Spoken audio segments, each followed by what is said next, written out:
आगे हो जाओ शाबाश अच्छा बच्चा लोगों लगे ला लिखे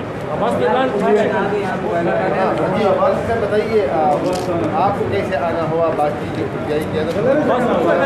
यहाँ सवाल के लिए सवालों के पीटीआई की क़यादत में से काफ़ी लोग यहाँ आज हाईकोर्ट पेशावर में मौजूद हैं, बशमूल मेरे, बल्कि मैं तो चले खैर लोकल हूँ, लेकिन इस्लामाबाद से, पंजाब से अभी आपने देखा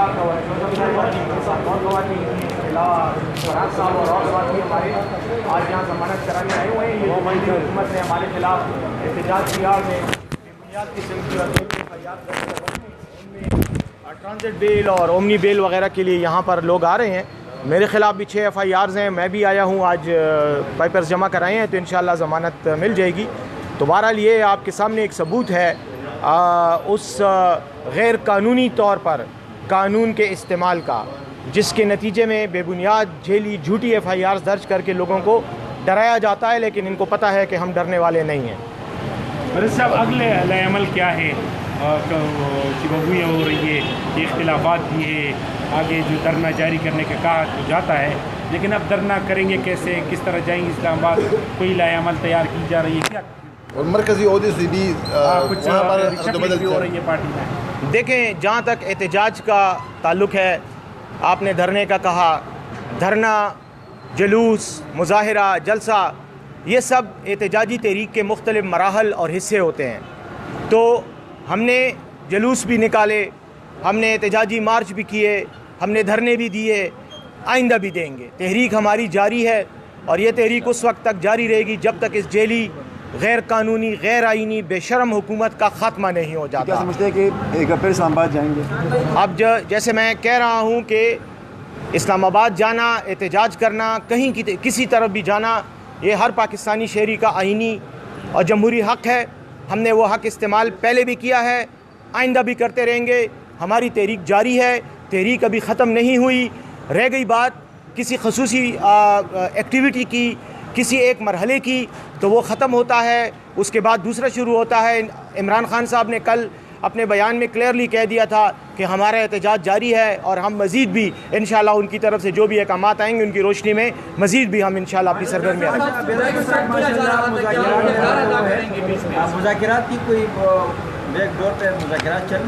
देखें, बैकडोर या फ्रंट डोर मुज़ाकरात तो हमेशा चलने चाहिए। मैंने तो हमेशा ये बात की है, मैंने तो आपके सामने बार बार तहरीक तालिबान के साथ भी मुज़ाकरात की बात की है। मैं तो हमेशा ये समझता हूँ कि तमाम इंसानी मसाइल वो सिर्फ़ और सिर्फ मुज़ाकरात और अफ़ाम तफ़हीम से ही हल हो सकते हैं। बंदूक से, गोली से, डंडे से, आंसू गैस बरसाने से मसाइल हल नहीं होते, मसाइल मज़ीद उलझ जाते हैं। रह गई बात मुज़ाकरात, अभी सच कोई मुज़ाकरात नहीं है। अभी देखेंगे कि आगे आने वाले वक्त में कोई अगर मौका मिलता है और खान साहब की इजाज़त होगी तो इंशाअल्लाह फिर दोबारा इन मराहिल का आगाज़ करेंगे। हुकूमत कहती है कि पाकिस्तान तहरीक इंसाफ वाले इंतशारी पार्टी है, इसको ख़त्म होना चाहिए। दूसरा ये सवाल है कि वो ये भी कहते हैं कि इनका सारा तवज्जो एहतजाजों पर है, सूबे पर कोई तवज्जो नहीं है, अमन ख़राब है। क्या समझते हैं, क्या जवाब है आपका? पाकिस्तान तहरीक इंसाफ के लिए, पाकिस्तानी अवाम के इज़्ज़त नफ्स के तहफ़्फ़ुज़ के लिए, आइनी और जमहूरी हुकूक के तहफ़्फ़ुज़ के लिए बरसर पैकार वो सियासी जमात है जिसको 2024 8 फरवरी के इलेक्शन में पाकिस्तानी अवाम ने सबसे ज़्यादा वोट दिया है। सबसे ज़्यादा वोट अगर आप तमाम बाकी पार्टियों के वोट जमा कर लें तो तहरीक इंसाफ के अकेले पार्टी के वोट तमाम पार्टियों से ज़्यादा हैं। ये इस बात का सबूत है कि पाकिस्तान के अवाम के दिलों में तहरीक इंसाफ बसती है। पाकिस्तान के अवाम के दिलों में अगर कोई लीडर है तो वो इमरान खान है।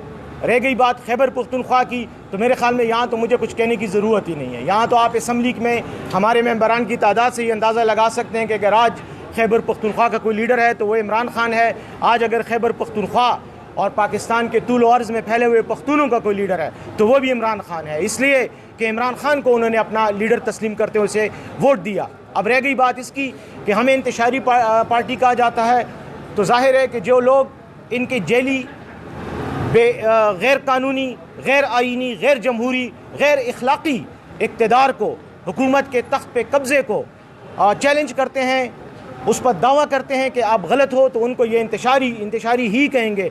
इससे हमें कोई हैरानी नहीं हो रही। हमें हैरानगी तब होती है जब ये जमहूरियत की बात करते हैं। ना तो ये जमहूरियत को समझते हैं, ना जमहूरियत इनके किरदार से ज़ाहिर होती है। मैं ये समझता हूँ ये फस्तायत पर मबनी एक टोला है जिसने सिर्फ ज़ाती फ़ायदे और गुरूही मफादात की खातिर तख्त पर कब्ज़ा किया। इस इंतशार ये फैला रहे हैं, हम नहीं फैला रहे। और उसका सबूत ये है कि इन्होंने बरमला ओपनली सैकड़ों निहत्ते कारकुनों पर फायरिंग की है, लोगों को शहीद किया है, ज़ख्मी किया है, क़ुव्वत का इस्तेमाल किया है। इंतशार फैलाने का सबब ये हैं, हम नहीं। साहब एक तो मुज़ाकरात आपके हुए एहतजाज के दिन भी आपकी बानी PTI से मुलाकात हुई थी, उसके बाद क्या मुलाकात हुई है संजानी और उस पर भी बात चल रही थी कि बताया नहीं कि लीडरशिप? देखें, मुलाकात बिल्कुल हुई है खान साहब से और वो मीडिया में रिपोर्ट भी हुई, और उस मुलाकात में जो बातें हुई थी और जो खान साहब के पैगामात थे वो मीडिया में रिपोर्ट हो चुके हैं, तमाम चैनल्स ने दिखाएं, इसलिए मैं उनको रिपीट नहीं करूंगा। लेकिन यकीनन उस दिन भी मुज़ाकरात जारी थे और इसीलिए थे कि मामले को हम किसी अच्छे तरीके से हल कर सकें। बैरिस्टर साहब, एक तो खुर्रम के हवाले से ज़रा बताइएगा कि अपडेट्स वहाँ की क्या है, नंबर एक। दूसरा ये है कि अमन अमान के हवाले से खैबर पख्तूनख्वा हुकूमत क्या करने जा रही है। कल गवर्नर साहब ने गवर्नर हाउस में APC बुलाया है, क्या PTI को मदद किया है, और अगर मदद किया है तो क्या उसमें शरीक होगी PTI? देखें, एक मसला होता है, एक मसले के हल के लिए संजीदा तौर पर पेशरफ्त करनी होती है और एक मसले को बुनियाद बनाकर सियासत करनी होती है। ये तीनों मुख्तलिफ स्टेजेस हैं। आपने अमन अमान की बात की। अमन अमान सिर्फ खैबर पख्तूनख्वा का नहीं, पूरे पाकिस्तान का मसला है। बल्कि अगर मैं ये कहूँ कि पूरे खित्ते का मसला है तो ये बेजा इसलिए नहीं होगा कि अफ़गानिस्तान, पाकिस्तान, ईरान और भारत बज़ात खुद जो इस अपने आप के इस इलाके का बहुत बड़ा तीसमार खान कहता है, वहाँ पर भी अमन अमान के मसाइल हैं। लेकिन मैं ये चाहता हूँ कि आज आपके तवज्जुह से और आपके सवाल के जवाब में मैं ये कहना चाहता हूँ कि जो लोग खैबर पख्तूनख्वा की तरफ उंगलियाँ उठा रहे हैं कि हम दहशतगर्द हैं, हमारे सूबे में अमन अमान का मसला है, दहशतगर्दी का मसला है, तो हमारे सूबे में अमन अमान का ये मसला तहरीक इंसाफ के दौर में नहीं पैदा हुआ। ये मसला 1979 में 1979 में जब सोवियत यूनियन ने अफ़गानिस्तान पर हमला किया, उस वक़्त से ये मसाइल है। यहाँ पर एक सिविल वॉर की कैफियत है, यहाँ पर दहशतगर्दी पैदा हुई। आज पाकिस्तान की रियासत, पाकिस्तान के इदारे उस दहशतगर्दी का मुकाबला कर रहे हैं। मैं ये समझता हूँ कि इस मसले को खैबर पख्तूनख्वा के सर पे थोपना ना सिर्फ पाकिस्तान के साथ ज़्यादती है बल्कि खैबर पख्तूनख्वा के अवाम के साथ भी ज़्यादती है, इसलिए कि ये कौमी सलामती का मसला है। किसी भी मुल्क में टेररिज्म, दहशतगर्दी, नेशनल सिक्योरिटी का इशू होता है और नेशनल सिक्योरिटी का इशू हमेशा मरकज़ी हुकूमत की ज़िम्मेदारी होती है कि उसके तदारुक के लिए इक़दाम किए जाएँ। हमारी फेडरल गवर्नमेंट इस मसले से अपने आप को बिल्कुल साइड पर रख कर सिर्फ इल्ज़ामात की सियासत कर रही है, जो कि इंतहाई शर्मनाक बात है। मैं ये समझता हूँ कि फेडरल गवर्नमेंट को अपनी ज़िम्मेदारी का एहसास करना चाहिए, बॉर्डर की सिक्योरिटी करनी चाहिए और दहशतगर्दी के ख़िलाफ़ उस लेवल पर इक़दाम करने चाहिए जो फेडरल गवर्नमेंट ही कर सकती है, वो हम नहीं कर सकते। एक मिनट। दूसरी बात, खुर्रम का आपने कहा, खुर्रम में यकीनन प्रॉब्लम था। खुर्रम में मैं ख़ुद भी गया, उस पीस टॉक्स का मैं भी हिस्सा था। खुर्रम में हमने वहाँ पे 2-3 दिन क़याम किया। हमने अहले तशय्युअ से भी मुलाकात की, अहले सुन्नत से भी मुलाकात की और उसके नतीजे में सीज़ फायर करवाया। एक दूसरे की लाशें जो इनके कब्ज़ों में थी वो वापस करवाई, कैदी वापस करवाए, यहाँ तक कि ख़वातीन कैदी भी वापस करवाई। सीज़ फायर का ऐलान हुआ मजमूई तौर पर, वो सीज़ फायर आज भी बरकरार है। हाँ, अलबत्ता बाज़ मखसूस इलाकों में